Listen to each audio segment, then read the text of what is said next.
People make time for everything and everyone else in their life, but they never make time for themselves. If you go up to someone who you know and say, like, would you like to catch up for coffee? Let's do coffee. They're like, oh, I can't this week, but I can next week. How about Thursday, 7 p.m.? Perfect. I'll see you at this place. When was the last time someone is willing to take time out of their life to spend time with themselves? So if I wanted to get to know you, and we've had one dinner, and we had a great conversation, we're spending time here. If I wanted to get to know you, I would have to spend time with you. We'd have to meet up for coffee, a glass of wine. If I really want to get to know you, maybe we meet up once a week. Every Friday night, we go out for a glass of wine, we chat for a couple of hours.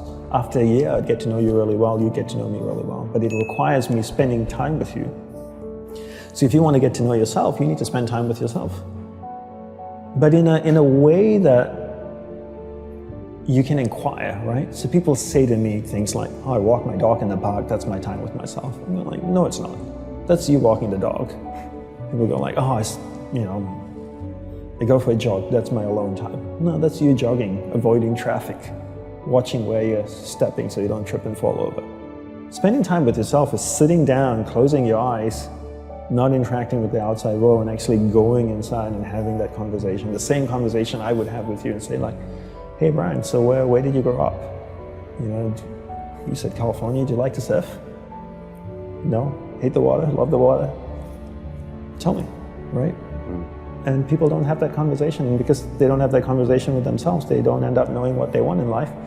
Because they don't know what they want in life, they can't focus that finite amount of energy, and then they don't live a lifestyle that brings them happiness, and most people end up being unhappy. A couple of things I would say. One is simplify your life. Everybody's so busy. Everybody's got a lot of things to do. We don't actually have a lot of things to do. And we don't have priorities in life. Most people don't have clear priorities in life. You know, for me, my goal is to simplify my life, simplify the number of people in my life, and simplify the number of things in my life. We only have a finite amount of energy each day, right? But every year, we have more people in our lives. Is that a fair statement? More Facebook friends, more people you're connected with, but your energy stays the same. So that's not a proportionate growth. If your energy is increasing every year proportionately with the number of things and people in your life, then we don't have to talk about this. But your energy level is the same. But the amount of people and things in your life are growing almost exponentially. So whereas that doesn't work.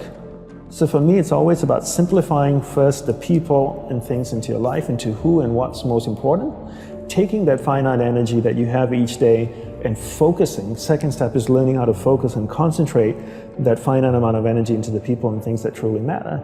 Now you start to create a lifestyle that you actually love because you're invested into people and things that matter. And the byproduct of that is happiness. And you said happiness is not a goal. Is that correct? Yes, happiness is not a goal. And if you ask most people, what do you want in life? They say, I want to be happy. Right? Would that be a fair statement? I mean, yeah, literally, it's in the U.S. Constitution, I think, the pursuit of happiness. The pursuit of happiness. Right. I always say you should never pursue happiness. Don't pursue happiness. Pursue a lifestyle where the byproduct of that lifestyle is happiness.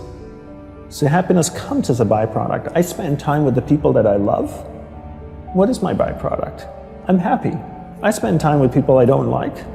I'm not happy. So don't pursue happiness. Pursue a lifestyle that gives happiness. But in order to pursue that lifestyle, you need to be clear what you want in life. What's your purpose in life? And people don't know this because they don't spend any time with themselves. People think that the more you meditate, the better it is. So 20 minutes of meditation is not as great as 3 hours of meditation. And it's actually not how we work. For us, we believed in quality as opposed to quantity. We spent the whole day preparing to meditate.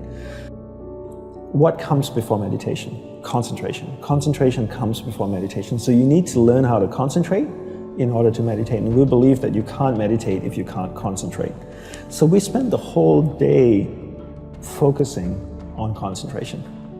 So when I spoke with someone in a monastery, I spoke with another monk, I gave them my undivided attention. When I worked on my laptop, I focused on working on my laptop. When I swept the sidewalk, I focused on sweeping the sidewalk. So throughout the day, I'm practicing concentration. Now when I go to sit down to meditate, I'm really focused and I can have a dynamic meditation session. And I always use the simple analogy of, take Usain Bolt, for example, the sprinter, right? I don't know much about him except he won 3 gold medals, fastest man on earth from Jamaica. I can make an assumption, and tell me if I'm wrong, that his whole day is structured. That he eats the right kinds of food and drinks the right amount of water. He goes to the gym. If you look at the boy, he's ripped, right? Probably works out, runs every day, I'm sure, sprints, does all kinds of things. But his whole day is preparing him for 9.57 seconds or whatever it is his world record is, not the other way around.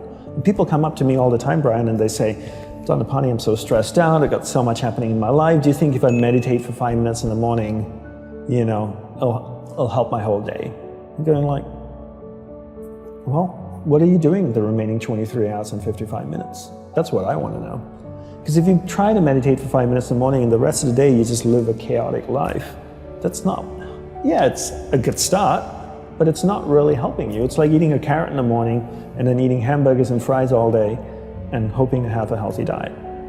You have to understand that your whole day, your lifestyle is what's going to support your meditation practice at the start. And then your meditation practice grows, and then it turns around and supports your lifestyle. But not the other way around. You don't create a meditation practice to support your lifestyle. You create a lifestyle first, meditation second.